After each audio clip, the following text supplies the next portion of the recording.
it will do is that it will kind of randomize the base address. So let me quickly see. Like, let's say if I start Notepad, if I start Notepad, and if I go to the memory part, if I go to the memory part over here,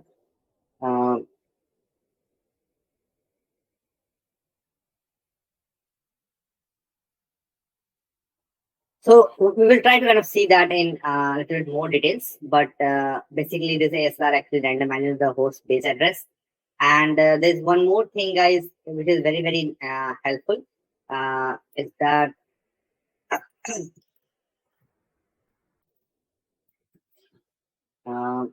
it also has this option over here. It's called memory, right? The strings.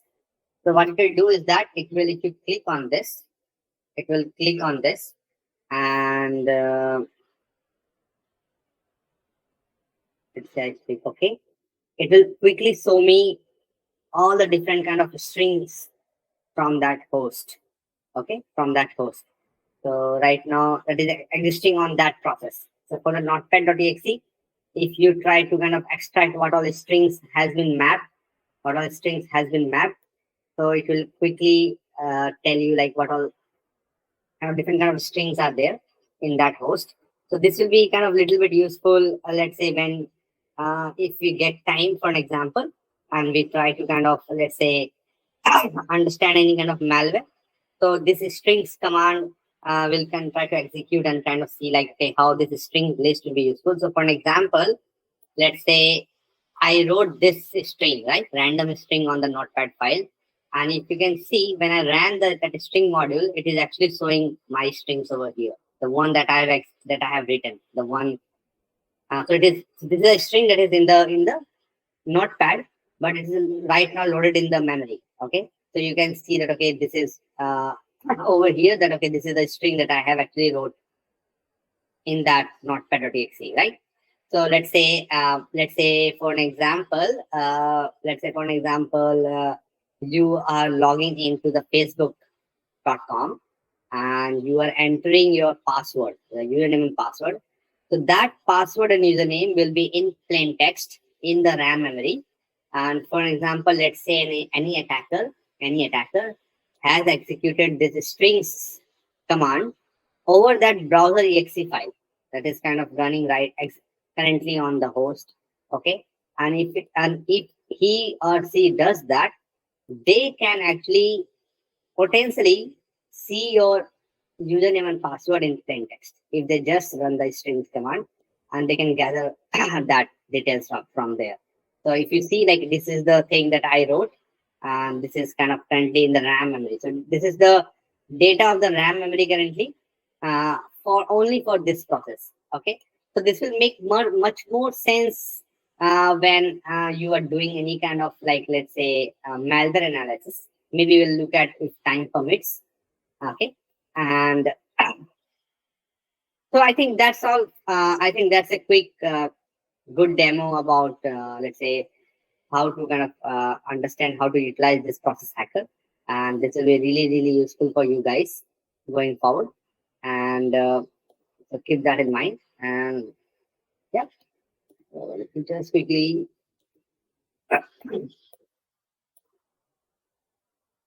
okay, so that's all for the process hacker kind of demo, and how it will be kind of useful for you guys to kind of, when you are kind of doing any kind of investigation. And it will make much more sense when let's say you are doing any kind of malware analysis. So that time it will be much more kind of helpful. Okay, and now let's say this is the way by which the process is running in the process hacker, and you want to see the pan-can relationship. So what you can do is just click over here and just click reset sort. And once you do that, it will showcase you again the pan-can relationship of the process in a tree format. Okay, so that's a quick demo about the process hacker. And now let's start with kind of further discussion. And guys, again, if you guys have any kind of questions, kind of feel free to interrupt me. And the other thing, guys, is that we are almost, I will say is that maybe roughly 2 weeks more by when kind of we'll be kind of ending our training session. And in this next 2 weeks, that kind of it's kind of currently running, we need to cover a lot of things. So based on your feedback, I've added few things, most probably. So what we're kind of doing is that we're trying to understand the disk forensics part. So network and disk, as we kind of discussed earlier, the reason to only give more time to this is because 90% of the time a SOC analyst will be dealing with this part. And then once that is done, what we'll do is that we'll look at the Splunk tool that was kind of requested to me. Uh, we'll kind of do some labs on that part on how Splunk can be useful for us as a forensic analyst. We'll look at those and a few lab things, then Alien Vault, maybe a quick intro of that. And then going forward, let's say vulnerability assessment and expert writing. Okay.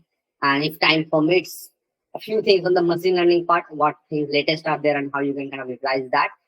And the other thing is the malware analysis part. So we'll look at all those things. Um, maybe we'll try to kind of complete all those things in the next 2 weeks. And what I was thinking is that maybe 1 or 2 classes I will be just devoting for the questionnaires. So for the whole training session, if you guys have any kind of questions, maybe you can kind of raise that in that.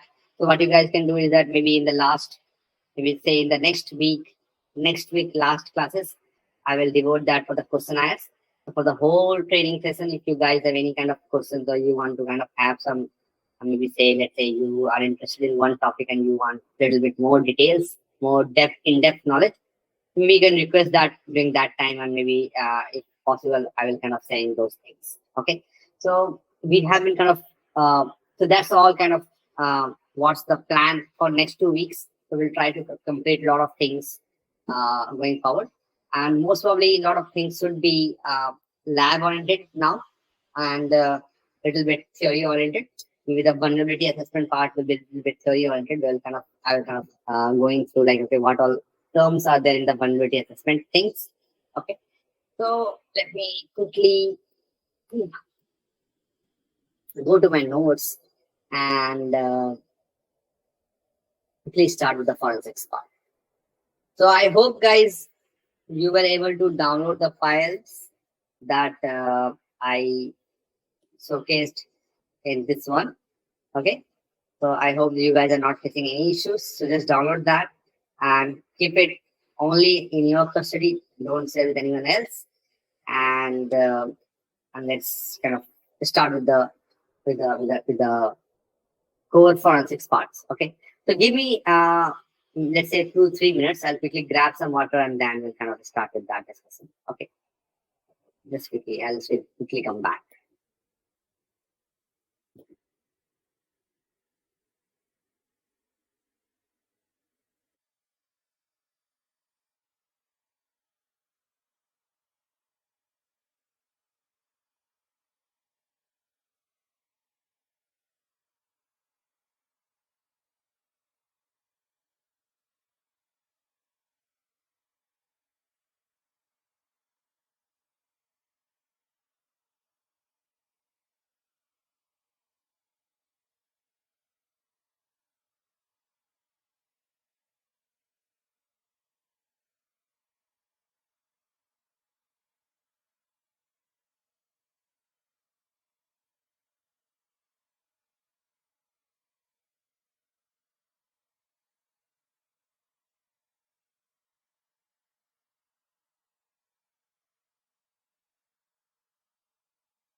Okay, guys, so I'm back. So let me